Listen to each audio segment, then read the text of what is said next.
बिस्मिल्लाहिर्रहमानिर्रहीम। आज हम आपको हर किस्म का ज़ख़म, दर्द, चंबल, नसूर, चोट, आग के जलने से ऐसी मरहम बताएंगे जिससे आपको मुकम्मल आराम आ जाएगा। इसके इस्तेमाल से हर किस्म का ज़ख़म वगैरह जो है इंशाअल्लाह ख़त्म हो जाएगा। इससे बेहतरीन कोई भी मरहम नहीं है। बनाना बहुत आसान है। आपने रोगन सरसों का तेल आपने लेना है 1.5 पाव। इसको आपने गर्म करना है। इसमें जब ये गर्म हो जाए तो इसके अंदर आपने नीम के जो पत्ते हैं 50 ग्राम ये डाल दें। जब ये जल जाएं तो आपने इस आयल को भून लेना है, साफ़ कर लेना है।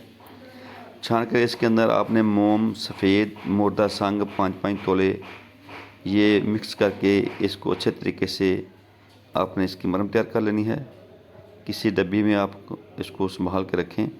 जब भी कोई आपको ऐसा मसला हो तो आप इस मरहम को बेदरेग इस्तेमाल करें। इंशाअल्लाह ऐसे तमाम अमरात को ये जड़ से ख़त्म करने वाली मरहम है।